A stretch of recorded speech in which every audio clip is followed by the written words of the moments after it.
kami himbau kepada jamaah yang masih berada di belakang agar lebih merapat lagi menuju pusat taman surga kita. Bismillahirrahmanirrahim. Assalamualaikum warahmatullahi wabarakatuh. Puji syukur alhamdulillahi rabbil alamin. Marilah senantiasa kita haturkan kehadirat Allah Subhanahu wa taala yang telah memberikan kita limpahan nikmat sehingga kita bisa berkumpul kembali di tempat yang mulia ini. Salawat serta salam marilah senantiasa tercurahkan kepada junjungan alam Nabi kita, Nabi besar Muhammad sallallahu alaihi wasallam yang telah membawa kita menuju indahnya ad-dinul Islam. Hadirin jamaah salat maghrib Masjid Raya Hubbul Watan Islamic Center Nusa Tenggara Barat yang dirahmati oleh Allah. Marilah bersama-sama kita lanjutkan kajian filsafah Islam kita bersama Al-Mukarram Bapak Dr. Haji Abdul Fattah MPhil dengan materi kajian yaitu melanjutkan kajian kita pada minggu sebelumnya dengan materi yaitu faktor-faktor yang menyebabkan perbedaan pendapat di antara ulama. Oleh sebab itu, marilah sama-sama kita buka kajian kita ini dengan melafazkan basmalah. Bismillahirrahmanirrahim. Selanjutnya kepada Al-Mukarram Bapak Dr. Haji Abdul Fattah MPhil kami persilahkan. Bismillahirrahmanirrahim. Bismillahi wa bihamdih. Assalamualaikum warahmatullahi wabarakatuh. Alhamdulillahi rabbil alamin wal aqibatu lil muttaqin wala udwana illa 'alaz zalimin. Wassalatu wassalamu ala asyrafil anbiya'i wal mursalin nabiyina wa rasulina wa maulana Muhammadin wa ala alihi wa ashabihil kirami ajmain. Qala Allahu ta'ala fi kitabihil karim, a'udzu billahi minasy syaithanir rajim. Wa minan nasi wad-dawabi wal an'ami mukhtalifun alwanuhu kadzalik. Innama yakhsyallaha min ibadihil ulama. Innallaha azizun ghafur. Wa qala Rasulullah sallallahu alaihi wasallam, idza sami'tum bihadzal waba'i fi baladin fala tuqaddimu alaihi wa idza waqa'a wa antum biha fala takhruju firaram min. Shadaqallahul azim wa shadaqa rasulul karim wa nahnu ala dzalika insyaallah taala minasyahidin asyakirin. Amma ba'd. Ma'asyiral muslimin wal muslimat, hadirin hadirat jamaah salat maghrib rahimakumullah.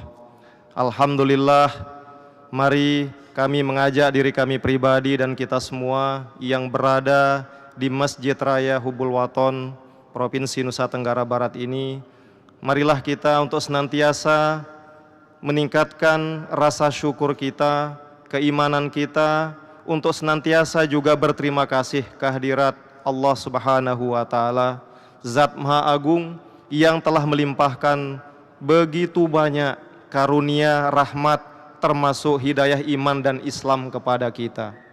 Sehingga karena semua nikmat-nikmat yang mulia tersebut, para jamaah rahimakumullah, kita bisa hadir di Masjid Raya Hubbul Watan Islamic Center ini dalam keadaan sehat walafiat. Dan alhamdulillah kita telah melaksanakan salah satu kewajiban kita sebagai umat Islam, yakni melaksanakan sholat maghrib bahkan secara berjamaah. Mudah-mudahan nikmat-nikmat semacam ini kita berharap dan berdoa agar terus bisa kita terima, bisa kita nikmati dan kita manfaatkan untuk segala kebaikan-kebaikan sebagaimana kewajiban kita sebagai umat Islam, dan termasuk untuk menebarkan kebaikan dan kemaslahatan di muka bumi ini. Dan selanjutnya mari pula kita haturkan dan layangkan sholawat dan salam kepada junjungan alam kita Nabi besar Muhammad sallallahu alaihi wasallam. Kita hanya berdoa dan memohon dengan setulus-tulusnya para jamaah. Mudah-mudahan kita yang memiliki amalan-amalan yang boleh jadi sangat sedikit ini, boleh jadi amalan kita anggap banyak, tetapi kalau ditimbang atau dihisap oleh Allah, sesungguhnya jauh tidak ada bandingannya bila dibandingkan dengan mungkin 2 tangan yang sempurna yang diberikan kepada kita. Atau kalau ditimbang dengan 2 kelopak mata kita, termasuk mulut kita, hidung kita, semua diberikan dengan cuma-cuma oleh Allah. Dan semua nikmat-nikmat ini yang kesannya sepele, boleh jadi kalau kita mau berhitung dengan amal yang kita lakukan, itu tidak mampu kita bayar semua nikmat-nikmat yang telah diberikan oleh Allah Subhanahu wa taala. Kita hanya berharap sekali lagi hanya dengan syafaat, diantaranya syafaat dari baginda Rasul Muhammad sallallahu alaihi wasallam, maka amal-amal kita yang sederhana, yang sedikit, yang tidak banyak itu, namun karena syafaat dari baginda Rasul, kita bisa mendapatkan ridho Allah Subhanahu wa taala. Amin ya rabbal alamin.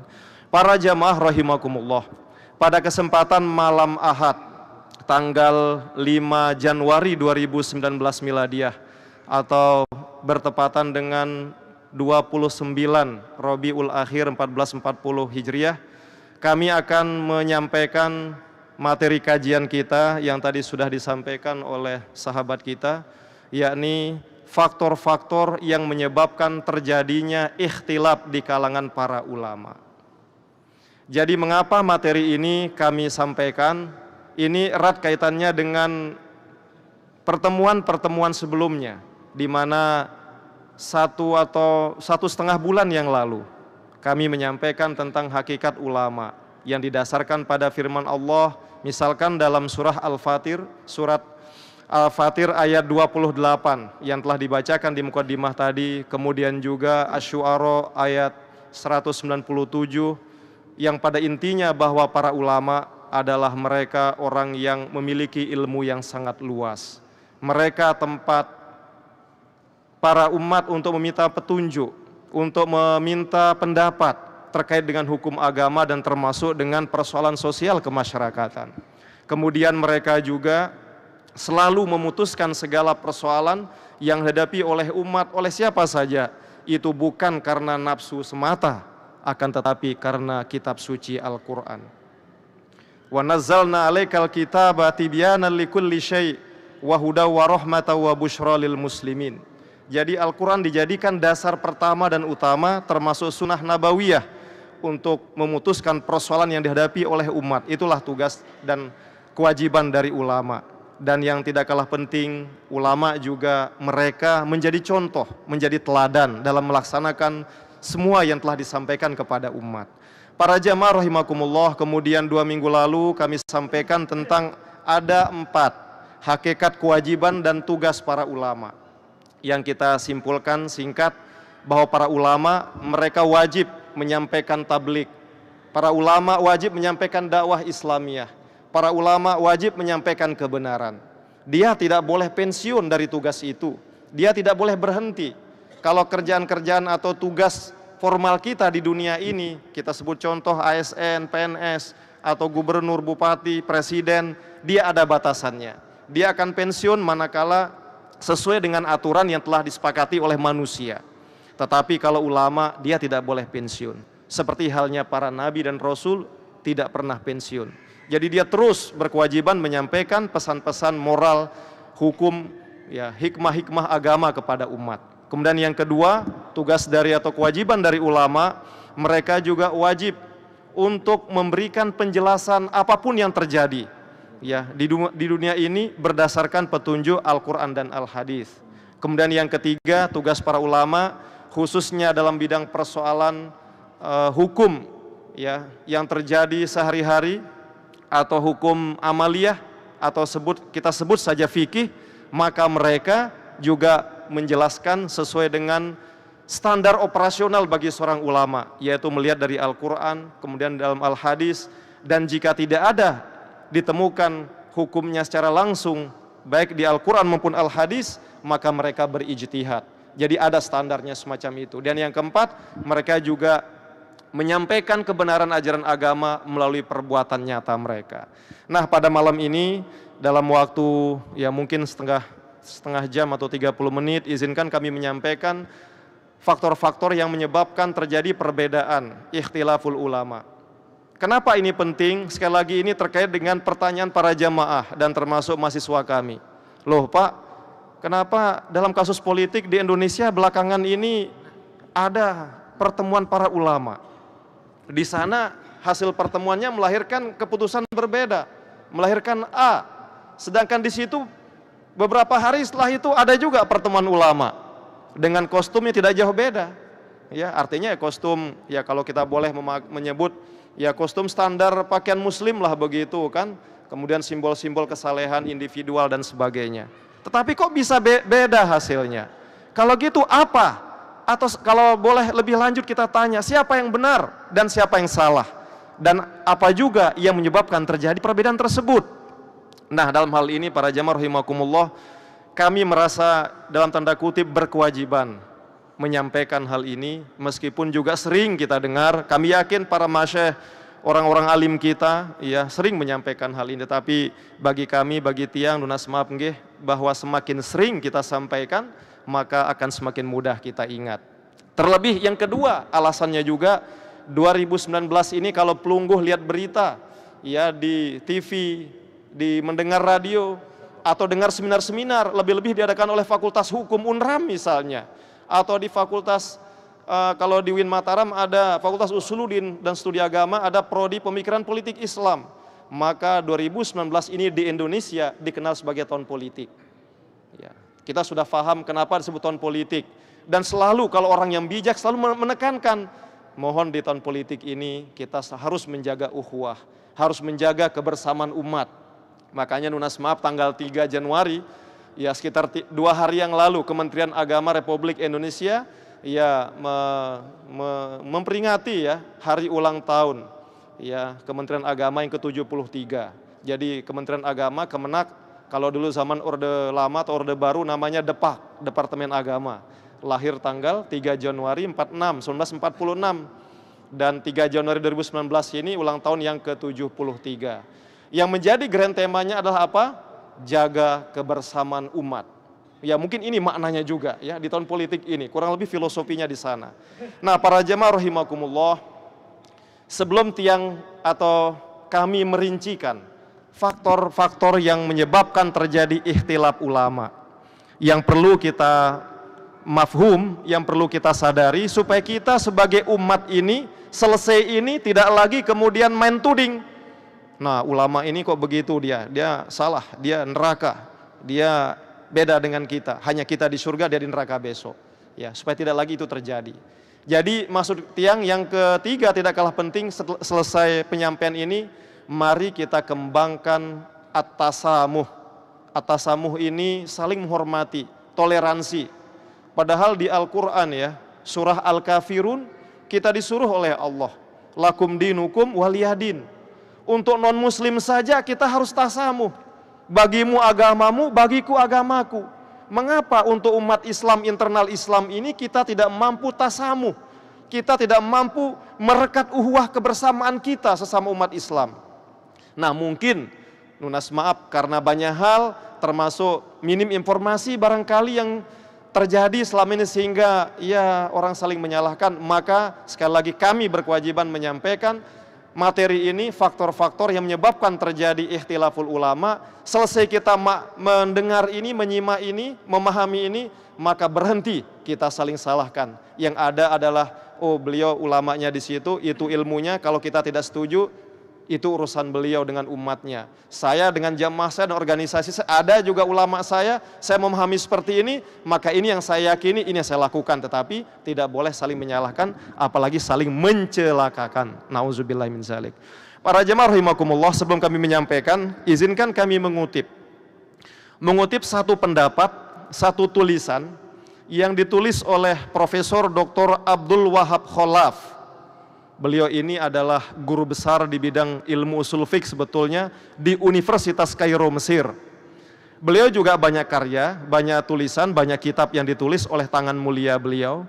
Salah satu kitab yang beliau tulis adalah ada kitab kecil yang berjudul Khulasah Tarikh Tashri' al-Islami.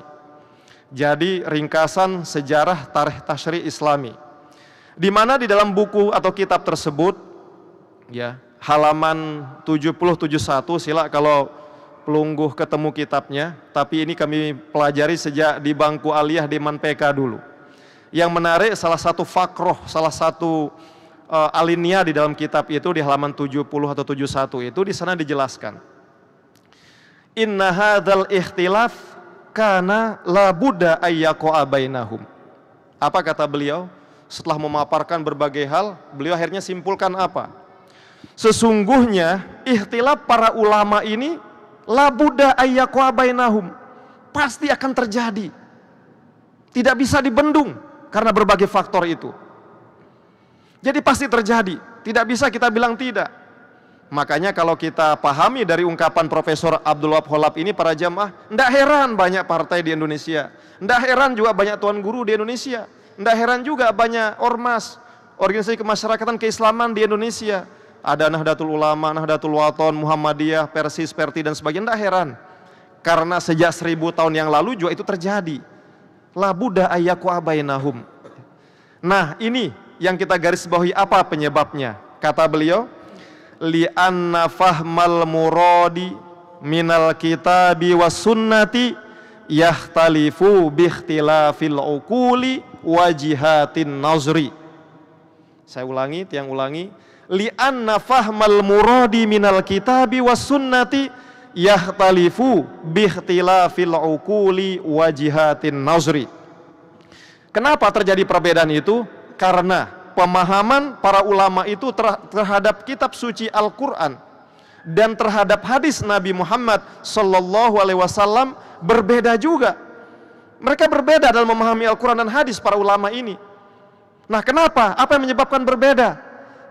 Yahtalifu biikhtilafil uqul. Itu karena terjadi disparitas, perbedaan akal mereka. Ya seandainya lunas maaf sederhana nggih, umpama dalam bidang fikih saja kita kenal ada 4 mazhab besar ya, ada 4 imam mazhab dalam bidang fikih yang terkenal sampai saat ini, dan terutama pernah kita sampaikan kisahnya pada pertemuan-pertemuan sebelumnya, yaitu Imam Syafi'i ya, karena mazhab Syafi'iyah ini termasuk yang paling besar di Indonesia dan daerah Melayu. Nah jadi Imam Hanafi, Imam Malik, Imam Syafi'i dan Imam Ahmad bin Hambal atau Imam Hambali. Jadi mereka ini kalau seumpamanya para jamaah ya, dengan ukuran zaman modern sekarang ada tes IQ. Kita berikan tes kepada mereka. Umpama skor tertinggi itu jenius ya dalam IQ tes itu ya. Jenius itu skornya berapa para jamaah? 135 atau 140 ke atas.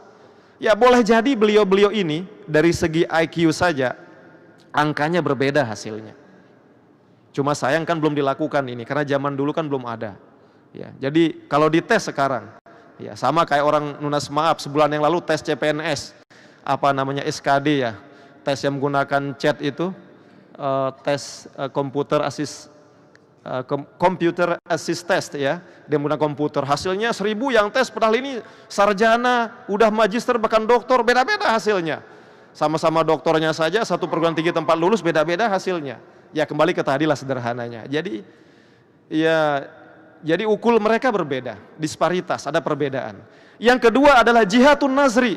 Seandainya pun sama, ya, seandainya pun sama kadar IQ mereka, kadar kecerdasan mereka, tetapi sudut pandangnya bila itu berbeda akan melahirkan penafsiran dan hukum yang berbeda.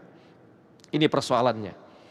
Nah, para jamaah rahimakumullah, sebelum lagi kita rinci sekarang mana lagi yang faktor-faktor itu secara lebih mendetail, ada lagi satu kisah nyata juga yang terjadi sekitar tahun 1991 dulu, mungkin pelunggu ingat. Dulu yang ada TV itu kalau tidak hilap tiang, waktu itu tiang masih atau MTS kelas 1 ya, atau kalau enggak SD kelas 6 SD kalau enggak salah tiang waktu itu. Bapak-bapak yang umurnya 40-50 yang tiang perhatikan zaman dulu, waktu itu senang nonton berita. Dunia dalam berita kalau TVRI. TV-nya hitam putih lagi. Nggak ada sinetron-sinetron apa bubur apa namanya tukang bubur naik haji apa nggak ada sinetron itu. Yang kenapa bapak-bapak senang dengar berita waktu itu? Yang senang dilihat itu apa? Luncuran rudal Scud dari Irak menuju ke Kuwait yang dikomandoi oleh Saddam Hussein. Jadi bapak-bapak itu seru setiap malam, nonton Saddam Hussein sekarang itu rudal Scud-nya keluar. Ya begitu juga dari apa namanya tentara sekutu ya yang dipimpin oleh tentara Amerika dan George Bush waktu itu ya. George Bush ya membalas juga dengan rudal Patriot kalau nggak salah. Ya, jadi bapak-bapak itu senang nonton itu. Di samping senang nonton tinju Mike Tyson juga kalau nggak salah zaman itu. Dan Iles Pikal kalau di Indonesia ya. Jadi nonton, gimana, berapa yang hancur.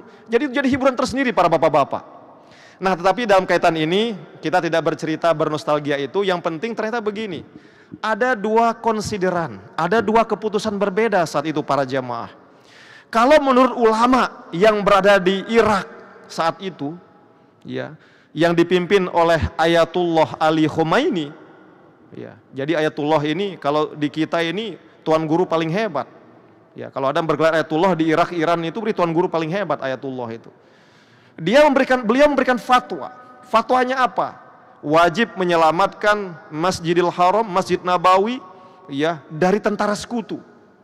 Jadi Arab Saudi ini harus dalam tanda kutip disucikan, dibersihkan. Kenapa? Dia kerjasama sama orang kafir, yaitu Amerika, Inggris, dan sekutunya. Sebaliknya, di tempat yang berbeda pada waktu yang bersamaan, Syekh Abdul Aziz bin Bas, ya, dari Taif, dari istana yang teduh katanya itu, mengeluarkan fatwa sebaliknya. Wajib membela tanah haram ini dari serangan Irak. Dan wajib juga kita bekerja sama dengan siapapun termasuk non-muslim, ya, selama mereka ini bermanfaat untuk menjaga tanah suci dari serangan orang lain. Nah, para jamaah rahimakumullah, Syekh Abdul Aziz bin Bas adalah ulama besar orang muslim. Begitu juga Ayatullah Ali Khomeini, ulama besar juga di Iran, di Irak. Tetapi pertanyaannya, mengapa pada waktu bersamaan kejadian yang sama keputusan mereka 180 derajat berbeda? Padahal mereka adalah ulama hebat, mereka adalah ulama besar. Nah, ini satu contoh bahwa ternyata ikhtilaful ulama di mana-mana terjadi. Banyak faktor. Nah, ini akan kami kasih contoh dan faktor yang akan dijelaskan berikutnya. Nah, para jamaah rahimakumullah, faktor pertama mengapa para ulama juga bisa berbeda, tadi sudah ya. Ternyata yang pertama, adanya perbedaan dalam memahami kitab suci Al-Quranul Karim. Kita semua maklum para jamaah rahimakumullah bahwa Al-Quranul Karim, kalau kita lihat dari definisi, Al-Quranul Karim kalamullah. Al-Quranul Karim ini semua ulama sepakat, ini kalamullah, kalamnya Allah subhanahu wa ta'ala. Bukan kalam Muhammad, bukan kalam Imam Syafi'i, kalam Imam Malik, bukan kalam Imam Hanafi, ya. Jadi ini kalamullah. Karena sebagai kalamullah, maka konsekuensinya kita sebagai manusia dalam tanda kutip para jamaah masih, ya, Nabi istilahnya begasap-gasap, bahasa Sasaknya begasap ini kayak orang mati lampu itu mau nyari-nyari, oh ini air gitu ya. Ya, meraba-raba. Ya. Jadi meraba-raba. Mereka memiliki pemahaman yang kadang-kadang berbeda, bahkan boleh jadi bertolak belakang satu sama lain. Satu contoh yang tiang kutip di sini misalnya, ini firman Allah dalam surah Al-Baqarah ayat 228. Di sana Allah Subhanahu wa taala berfirman, Bismillahirrahmanirrahim, wal mutallaqatu yatarabbasna bi anfusihinna thalathata quru. Nah, dalam hal ini para jamaah rahimakumullah, ada dua mainstream pemahaman berbeda di sini, bahwa masa iddah bagi wanita-wanita yang ditalak ini adalah 3 quru menurut ayat ini Al-Baqarah 228. Perbedaannya sekarang makna quru. Apa arti quru itu sendiri? Karena ini bahasanya Allah, bukan bahasa Imam Syafi'i, bukan bahasa Imam Hanafi, bukan bahasa Muhammad bin Abdullah, Rasul yang kita muliakan, bukan. Akhirnya di sini berbeda pendapat. Satu contoh misalkan para jamaah rahimakumullah, menurut Imam Malik dan Imam Syafi'i murid beliau, ya Imam Syafi'i dan guru beliau atau Imam Malik ya guru Imam Syafi'i itu, mereka berpendapat yang disebut dengan quru adalah suci. Jadi batas iddah wanita yang ya menunggu, yang sudah ditalak oleh suaminya, maka mereka harus menunggu 3 kali sucian. Nah, sedangkan berikutnya menurut Imam Hanafi dan mayoritas ulama atau jumhur ulama mengatakan quru ini artinya adalah haid. Pertanyaannya, apakah ada beda haid dengan suci? Ya tentu secara klinis kedokteran jelas beda. Kalau suci ya ketika seorang wanita boleh ya kita apalah gitu ya, suami yang sah untuk beribadah, menciptakan keturunan dan sebagainya. Ya kan? Tetapi kalau dia dalam keadaan haid kan dia dalam keadaan kotor karena keluar darah, penyakit dan sebagainya. Tetapi ternyata konsekuensi hukumnya para jamaah rahimakumullah, masa iddah ini kan masa menunggu. Masa menunggu untuk, itulah hebatnya ajaran Islam. Ya, supaya wanita ini berhati-hati. Walaupun ketemu jodoh, si wanita ini stop dulu. Jangan-jangan dia sudah berisi dari suami sebelumnya. Ini buat wanita. Kalau buat laki-laki, kalau istri meninggal seminggu, boleh nggak nikah, Pak? Oh, langsung, sehari boleh ya? Oh, ada ya terjadi ya? Ada, insya Allah bisa ya. Ya, jadi itulah kalau laki-laki beda dia. Ya, kalau atau misalnya cerai, besoknya nikah boleh. Karena laki-laki nggak hamil, ibu-ibu ya. Yang hamil itu ibu-ibu. Ya, sehingga Islam ini beri batasan. Adanya iddah ini, ya, hikmahnya apa? Supaya jelas apakah dia ada isi apa tidak. Kalau ada isi stop dulu. Ya, supaya jelas siapa bapak si dalam janin itu kan begitu. Nah, kata Imam Syafi'i sekali lagi para jamaah, yakni masa iddahnya adalah 3 kali suci. Ternyata satu suci ini, yang disebut satu suci ini adalah antara 2 haid. Satu suci. Berarti kalau 3 suci, 6 kali haid. Kalau ada calon suami yang sudah nggak tahan, sabar dulu mas. Saya ini mazhab Syafi'i. Ya, tunggu saya 6 kali haid. Mungkin. Ya, artinya inilah konsekuensinya, ya disuruh bersabar. Nah, sedangkan kalau Imam Hanafi kalau mau cepat ya 3 haid saja. 3 haid ini berapa berarti? 3 bulan kan? Ya, seperti itu. Ya, artinya ini sekedar contoh sederhana para jamaah rahimakumullah. Ternyata konsekuensinya panjang. Kenapa bisa terjadi istimbat hukum seperti ini berbeda? Karena dalam memahami kata quru itu sendiri. Nah, ini yang pertama. Nah, kemudian yang kedua juga, ini yang tidak kalah menariknya juga. Ini terkait dengan hukum keluarga juga, ini terkait dengan ibu-ibu wanita juga. Dalam surah An-Nisa ayat 22, di sana Allah tegaskan, wala tankihu ma nakaha abaukum minan nisa. Janganlah kalian menikahi ya wanita-wanita yang pernah dinikahi oleh bapak-bapak kalian. Di sini ada perbedaan konsekuensi hukum para jamaah rahimakumullah terkait makna an-nikah. An-nikah secara bahasa memang maaf berarti jima, berkumpul, berhubungan suami istri lah yang disebut dengan nikah itu secara bahasa. Tetapi secara hukum yang disebut nikah itu adalah akad nikahnya itu. Ya, jadi nikah itu ya akad-akdun nikah. Sehingga ada makna, bagaimana maaf ada wanita yang mungkin karena bapaknya menjadi penjahat, pernah dalam tanda kutip nunas maaf nikah atau bersetubuh tapi belum menikah mereka. Melakukan hubungan terlarang sampai punya anak misalnya. Tidak dalam situasi atau akad yang resmi. Apakah sama statusnya dengan ibu tiri yang sudah dinikahi di depan penghulu dengan akad nikah oleh bapak? Bolehkah, mana yang boleh dinikahi oleh seseorang? Mantan ibu tirinya ini. Yang satu ibu tiri yang resmi, yang terjadi karena ada akad resmi. Yang satu ibu tiri di luar hubungan atau akad nikah yang resmi itu. Nah, di sini juga ada pendapat ulama ya. Nah, Imam Syafi'i mengatakan para jamaah, karena nikah sama seperti tadi maaf ya, yaitu ukurannya an-nikah bimana akad. Maka bila ada seorang laki-laki pernah berhubungan dengan wanita lain, kemudian hubungan itu tidak dalam akad nikah resmi, maka anaknya ini boleh menikahi itu. Karena nikah di sini berarti nikah resmi. Itu konsekuensinya. Tetapi Imam Hanafi, ya mau nikah resmi, mau tidak resmi, ayat ini zohirnya jelas. Nikah di sini bermakna ya berhubungan itu. Ya kapan aja berhubungan, mau sebelum akad atau setelah akad, pokoknya kalau pernah hubungi oleh bapak, oleh seorang laki-laki, maka anaknya harus menikahi wanita tersebut. Ini sebuah konsekuensi. Artinya dua contoh ini para jamaah ingin tiang garis bawahi perbedaan memahami penggalan atau kata-kata tertentu dari ayat suci Al-Quran ini, konsekuensi hukumnya berbeda. Subhanallah.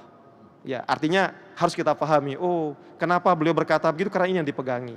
Kenapa beliau berkata begini, memahami Al-Quran saja berbeda ulama ini kan seperti itu. Para jamaah rahimakumullah, yang jelas dalam hal ini yang perlu tiang garis bawahi, bahwa mereka pun Ya, yang yakin seyakinnya, terutama yang sering kita kasih contoh, kita sebut dalam majelis ini adalah imam 4 ini dalam bidang fikih. Mereka ini melakukan itu semua tidak berdasarkan syubhat. Mereka melakukan itu semua ya karena khosyatullah juga. Di samping kemaslahatan umat, mereka takut ya konsekuensi kalau mereka mengeluarkan fatwa atau ijtihad karena dilandasi oleh nafsu, kekuasaan, uang, syahwat dan sebagainya. Kami yakin mereka imam 4 itu. Karena itulah, kalau itu yang terjadi karena ketulusan, setelah ijtihad mereka maksimal, maka pelunggu ikuti yang mana saja, silahkan saja. Semua dilakukan karena atas dasar ilmu dan takut kepada Allah. Beda kalau itu karena ada faktor ya dibayar oleh penguasa dan sebagainya, kalau itu nauzubillah. Dan yang kedua para jamaah rahimakumullah, kalau tadi persoalan masalah berbedanya memahami kitab suci Al-Quran. Yang kedua, berbeda juga memahami hadis Nabi. Sekali lagi berbeda juga memahami hadis Nabi. Satu contoh sederhana, makanya tiang terus terang juga, ini sering terjadi kita di NTB atau di Indonesia. Setiap perayaan hari besar, misalnya Maulid Nabi, ada juga Nabi namanya Maulid Nabi, kemudian adanya Isra Mi'raj, ya, kemudian ada perayaan hari besar Islam lainnya lah yang dibingkai dan berbagai kegiatan. Ya, memang di Indonesia saja ada yang menganjurkan, bahkan pemerintah mengadakan menghormati Maulid Nabi, mengadakan itu, kemudian juga Isra Mi'raj dan sebagainya. Tetapi ulama yang lain ya menggunakan hadis ya kullu bid'ah dolalah wa kullu dolalah finnar. Maksud yang begini, kita tidak usah kaget karena ulama dulu bahkan para sahabat berbeda juga dalam memahami sebuah hadis. Sama seperti tadi memahami Al-Qur'an. Jadi kita tidak usah kaget. Intinya sekarang yang mengambil itu silahkan, yang mengambil ini silahkan, harus kita saling menghormati satu sama lain. Ini para sahabat, para jamaah. Jangankan kita yang hidup 1400 berikutnya. Orang yang pernah bertemu Rasul saja, mereka memiliki perbendaharaan hadis, penguasaan hadis berbeda satu sama lain. Yang sebut di sini satu kisah contoh konkret. Di zaman Khalifah Umar bin Khattab radhiyallahu an. Ketika Umar berkuasa, sekitar waktu itu tahun ke-17 Hijriah. Beliau ini pernah akan melakukan lawatan kerja, hubungan ya atau tugas kerja lah dari Madinah menuju ke Syams. Tetapi ketika beliau mau sampai ke Syams, berada di luar negeri Syams itu atau kota Syam para jamaah, beliau mendengar ternyata di Syam ini sedang berjangkit penyakit wabah taun, wabah mematikan. Akhirnya beliau musyawarah dengan para sahabat saat itu. Gimana sahabat? Kita masuk apa pulang aja ke Madinah? Nah ternyata para sahabat berpendapat, ada dua pendapatnya juga. Ada yang bilang balik ke Madinah, ya, dan ini yang lebih disetujui oleh Umar bin Khattab karena banyak pertimbangan. Ketimbang kita masuk, meninggal, mati sia-sia. Yang kedua, salah satu sahabat ya, Abu Ubaidah Al-Jarrah berpendapat lain, kita masuk saja Umar. Karena boleh jadi manfaat maslahatnya banyak. Siapa tahu kita bisa menolong orang yang berpenyakit. Siapa tahu di antara kita ini punya ilmu kesehatan yang luar biasa. Tetapi Umar dengan berbagai pertimbangan, beliau tetap ingin kembali ke Madinah. Nah ternyata para jamaah rahimakumullah, saat itu datanglah sahabat yang bernama Abdurrahman bin Auf menyampaikan sebuah hadis yang tadi kami baca di muqaddimah. Ya.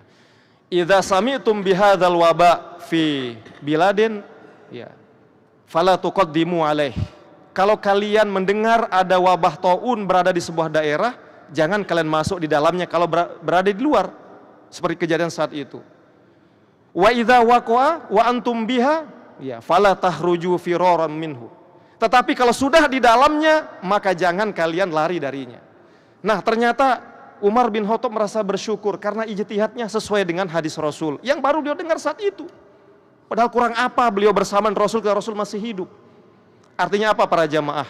Kejadian ini menunjukkan seperti itu, bahwa penguasaan para sahabat apalagi ulama di zaman kita saat ini terhadap hadis pun berbeda satu sama lain.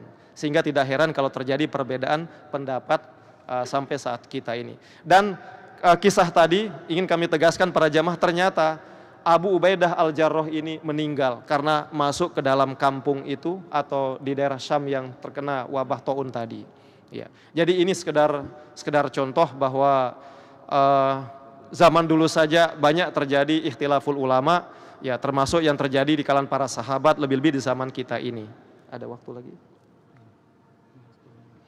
Ya, yang ketiga para jamaah rahimakumullah, sebelum kami buka forum tanya jawab, kalau tadi tentang Al-Quran hadis, yang ketiga ini lebih aktual sifatnya. Yang ketiga ini yang menyebabkan para ulama juga terjadi perbedaan pendapat dan sebagainya karena faktor perbedaan alam. Faktor perbedaan alam. Loh kok bisa? Lagi-lagi kami kasih contoh Imam Syafi'i rahimahullah. Beliau ini pernah dalam perjalanan hidup beliau pernah berfatwa memberi pengajian tinggal di Irak. Dan lahirlah kitab beliau disebut dengan kitab Ar-Risalah dalam bidang ilmu usul fiqh. Ketika beliau berada di Irak ini para jamaah, pendapat beliau ini disebut dengan qaulul qadim, pendapat yang lama. Salah satu contoh konkretnya pendapat yang lama adalah apa? Batas sholat maghrib. Beliau berpendapat batas sholat maghrib yaitu ukurannya ketika orang mengambil air wudhu, kemudian sholat 2 rakaat dengan sempurna. Saking singkatnya batas waktu sholat maghrib. Itu pendapat beliau ketika beliau bermukim di Irak. Tetapi di penggal berikutnya kehidupan beliau hijrah ke Mesir. Ternyata di Mesir itu kaget beliau. Biarpun kita sholat 10 rakaat, kok masih cerah ini langit ini, belum orang ngebang Isya. Wah, berarti harus direvisi pendapat saya. Karena iklim lingkungan yang ada di Irak dan di Mesir berbeda rupanya. Maghrib di Mesir itu lebih panjang. Akhirnya beliau berpendapat apa di qaulul jadidnya, pendapat barunya, batas sholat maghrib adalah selama masih ada awan merah namanya. Ya, bahasa kita dulu mega merah. Pireun masih nara awan merah nike, ya masih batas waktu sholat maghrib. Lagu muntlang, apakah dia 5 menit hilang atau sejam 2 jam? Ya itulah ukurannya, kapan dia hilang itulah berhenti, habis waktu sholat maghrib, pendapat beliau. Ya dan sebagainya. Termasuk sederhana, kalau saat ini sekarang kita azan Isya, kalau ada orang berada di Jakarta jam yang sama dan kita hari ini haram dia sholat Isya. Kenapa? Dia belum datang waktu Isya di Jakarta. Kapan datang waktu Isya di Jakarta? Setengah jam dari kita berikutnya. Ini contoh sederhana para jamaah rahimakumullah, bahwa perbedaan tempat para ulama bermukim itu juga melahirkan perbedaan pendapat. Ya, mungkin ini dapat yang sampaikan, masih ada yang lain termasuk faktor politik, faktor filsafat dan sebagainya. Tetapi karena keterbatasan waktu mungkin bisa kita langsungkan dengan tanya jawab. Sekian dapat kami sampaikan. Wassalamualaikum warahmatullahi wabarakatuh.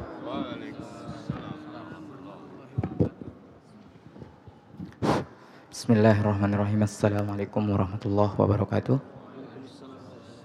Pak Doktor, saya ingin bertanya satu tentang hadis. Ya.